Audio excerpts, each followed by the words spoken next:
ان کے لب رنگی کی نچھاور تھی کہ جس نے پازیب وغیرہ پہننا خاتون کو کہ جس میں آواز بھی آتی ہو، تو ایسی صورت میں کیا یہ جائز ہے یا ناجائز ہے؟ دیکھیں جو حدیث پاک کے اندر ہے کہ جو گھنگرو کے ساتھ یعنی جھانجھ کے ساتھ شیطان ہوتا ہے کہ غیر مردوں کے کانوں میں آواز جاتی ہے، یا اس قسم کی جو حدیثیں ہوتی ہیں کہ عطر وغیرہ لگا کے مردوں کے سامنے آنا منع ہے،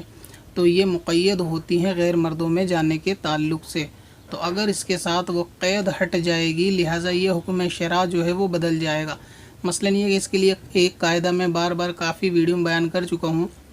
کہ جب معنی زائل ہوتا ہے تو ممنوع لوٹ آتا ہے۔ تو یہ جو قید ہے کہ اگر زیور کی آواز غیر مردوں کے کانوں میں جاتی ہے تو اس لیے زیور پہننا منع ہے، تو اس کے اندر مفہوم مخالف یہ نکلے گا کہ اگر غیر مردوں کے کانوں میں آواز نہ جائے تو اس کا پہننا خود بخود جائز ہو جائے گا۔ مثلا اس کو یہ سمجھ لیں کہ اگر میں کسی شخص سے یہ کہتا ہوں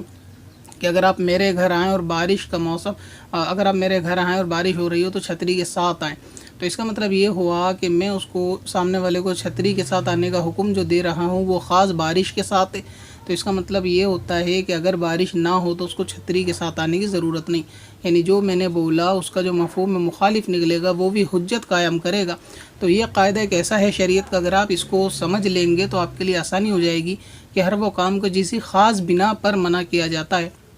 اگر وہ وجود نہ رہے اس بنا کا تو وہ کام پھر اس بنا کے ساتھ ہی اگر منع ہے تو وہ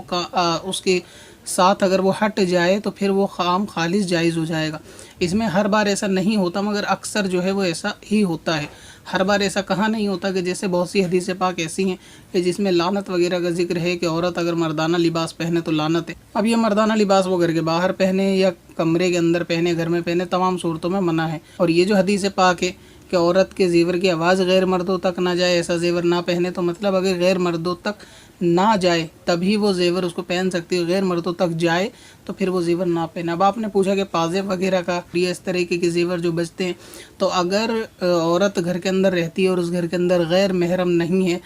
غیر محرم مرد نہیں ہے، تو ایسی صورت میں اگر عورت زیور پہنے گی، یہاں تک کہ پازیب بھی پہنے گی اور اس میں اگر آواز ہوتی ہے تو پھر اس میں بھی کوئی حرج والی بات نہیں۔ اگر گھر کے اندر عورتیں ہیں یا اس کا شوہر یا پھر اس کے بچے ہیں تو ایسی صورت میں کوئی حرج نہیں ہے۔ غیر محرم وہ کہ جن سے نکاح کرنا جائز ہوتا ہے، تو ایسی صورت میں اگر وہ گھر کے اندر ہیں جیسے دیور جیٹھ وغیرہ، تو اس صورت میں نہیں پہن سکتی آواز والے زیور۔ ہاں کچھ چیزوں کی اجازت ہوتی ہے، مثلا یہ ہے کہ چوڑی وغیرہ اگر ہاتھوں میں ڈالی ہوئی ہے تو اگر اس میں سے بھی تھوڑی بہت آواز آتی ہے گھر کے کام کاج کرتے میں، تو اس میں کوئی شریعت نے اتنا سخت حکم نہیں رکھا کہ ایک ایسی مجبوری ہے کہ اس سے بچنا عورت کے لیے ناممکن ہی ہے، ممکن نہیں ہے۔ تو ایسی جگہ پر کہ جہاں احکام شریعہ کو اس طرح اپنی طاقت کے مطابق بھی پورا نہیں کر سکتا بندہ،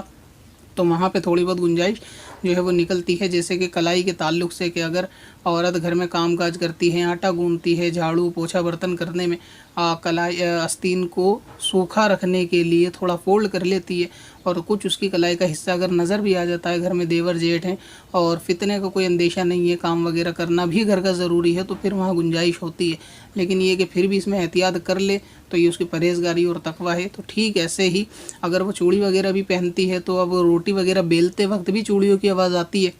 تو اس میں بھی اس کے لیے گنجائش ہے۔ باقی یہ کہ اس کی پرہیزگار اس طرح بھی کر سکتی ہیں اس کے اندر کہ ساری کانچ کی چوڑیاں ایک ساتھ نہ پہنے، مطلب ایک دو چوڑی کے بیچ میں ایک پلاسٹک کا یا کوئی ایسا کڑا ڈال لیں کہ جس سے اس میں زیادہ آواز جو ہے وہ نہ نکلے، تو اس طریقے سے آواز کو کم بھی کیا جا سکتا ہے۔ تو ایسی صورت میں جو آپ نے پوچھا کہ یہ سارے زیور عورت کو کہ جس میں آواز غیر تک نہ جائے تو پھر وہ جو ہے وہ پہن سکتی ہیں، کوئی اس میں حرج والی بات نہیں۔ اسی طرح ایک سوال کے جواب میں اعلیٰ حضرت امام عشق و محبت مجدد دین و ملت امام احمد رضا فاضل بریلوی رحمۃ اللہ تعالیٰ علیہ فتاوی رضویہ شریف کے اندر فرماتے ہیں کہ آواز والا زیور عورت کو اس صورت میں پہننا جائز ہے جب کہ اس کی آواز نامحرم تک نہ جاتی ہو۔ لہٰذا اگر نامحرم تک آواز نہ جائے آپ کے زیوروں کی تو آپ زیور پہن سکتی ہیں، پازیب گھنگرو وغیرہ بھی پہن سکتی ہیں۔ اچھا، پازیب کے اندر ایک مسئلہ یہ پیش آتا ہے کہ وہ بار بار پہننا اتارنا بھی اگر اس کو پڑھنے کی نوبت آئے، مثلا یہ کہ بار بار باہر جانا پڑے، کسی کام سے باہر جانا پڑے، یا گھر میں غیر مردوں کا آنا جانا لگا رہتا ہو اور پھر بار بار پازیب کو اتارنا پہننا بھی مشکل ہے، تو اس صورت میں اس کے جو گھنگرو ہوتے ہیں اس کو